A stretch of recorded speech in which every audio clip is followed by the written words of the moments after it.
In 2017, The Lightning Thief, a Percy Jackson musical, opened off-Broadway to a plethora of rave reviews and developed a devoted fanbase. It seemed like the right time to bring it to the main stage. However, on Broadway, it received some of the poorest ticket sales in years and closed after less than 3 months open. So what exactly happened? That's what I'm going to be discussing in today's video, but just a little disclaimer. I am not here saying that the Percy Jackson musical is terrible and that you have bad taste if you like it. I'm simply laying out why the musical didn't have as much success on Broadway as the original production, or the books for that matter, because clearly there was some kind of disconnect, and let's discuss what that was. In 2004, author Rick Riordan published his book Percy Jackson and the Olympians, a young adult novel based around a 12-year-old with ADHD and dyslexia named Percy Jackson, who discovers he is a demigod, half human, half god. He, along with 2 other friends, a satyr named Grover and Annabeth, another demigod, must travel across the country in search of Zeus's lightning bolt, which has gone missing. Riordan got the idea of the story from bedtime stories that he would tell his son, who also had ADHD and dyslexia, and both of them loved Greek mythology. After he told his son all the actual stories of Greek mythology, he decided to make his own stories, with the lead character being a 12-year-old with ADHD and dyslexia. His son suggested he write a book about it, which he did, and it came to great success, selling 15 million copies just in the US. And in that same year, 2004, 20th Century Fox bought the rights to make a film adaptation, which was released in 2010. And although it was very successful at the box office, grossing over $200 million,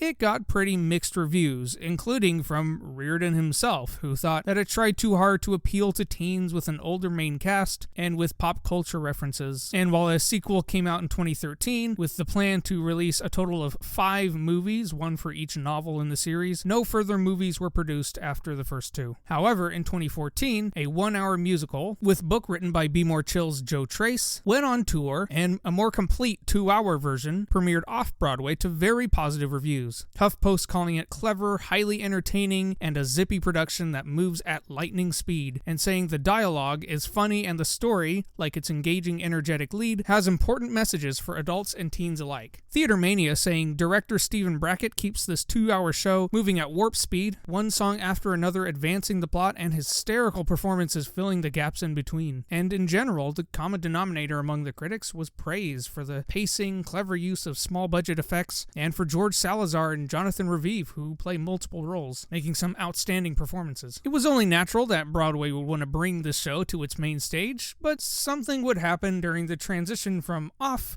to on Broadway that was a bit unusual. The prom closed at the Long Anchor Theater on August 11th, 2019, and in an extremely last-minute decision, the Long Anchor was selected to house The Lightning Thief, a Percy Jackson musical. Set to open previews in late September and officially open in October, this gave the production and marketing team little over a month to hype up the opening, which is generally unusual. Usually Broadway marketing companies work on a very comprehensive advertising plan, targeting the right audience and garnering interest. So out of desperation, the marketing team just dumped publicity at people almost indiscriminately with poorly targeted ads, and fans already felt that the production was desperate. And it didn't help that the production opened to very poor reviews. Frank Bizzo with Variety said people, quote, "will find the show and the bare bones production simply myth begotten," and also that Trace inserts plentiful bits to distract from the crammed narrative. Tim Tiemann with the Daily Beast said, "You won't be missing much if you decide to forego this particular piece of brand extension," also noting that Percy's mental disorders, ADHD and dyslexia, quote,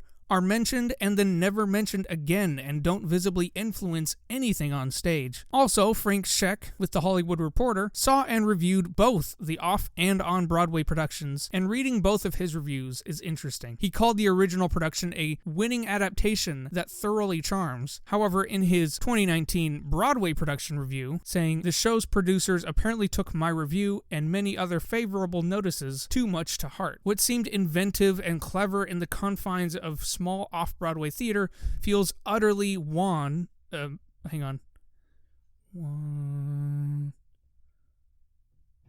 Man, those critics sure reach for that thesaurus, don't they? As a result of the poor marketing campaign and poor critical reception, the ticket sales were, to say the least, abysmal. Generally, in order for Broadway shows to turn a profit, most shows need to gross about $1 million a week in ticket sales. Percy's opening week grossed under $200,000 in sales, and ranged from that to just under $400,000 each week, housing barely over 50% capacity on average. For context, the Long Acre holds over 1,000 seats in its theater, but only brought in an an 8,200 weekly average at most, and at its worst, 3,300. That's only a third of capacity. As a result, the show was axed on January 5th, 2020, with a tour scheduled for 2022. So, what have we learned? Well, it seems like the books and the off-Broadway production gleamed with the original message, empowering kids with ADHD and or dyslexia or any mental disorder, and having a character who embodies those disorders fighting gods, doing incredible things. But the movie and the main stage Broadway production seem to lose the original purpose, perhaps trying to be a bit Harry Potter, trying too hard to appeal to teens, and just being overly bombastic, trying desperately to get wild giggles from little kids. I think the end message here is stick to your roots. You find success best when your message is authentic and sincere. Don't sell out, regardless of the temptation. And I think that's what happened with Percy Jackson on Broadway. It's not all hopeless. There's a tour happening. Maybe, just maybe, there'll be a different director who takes it in the right direction, brings it back to its roots of off-Broadway. So there's some hope.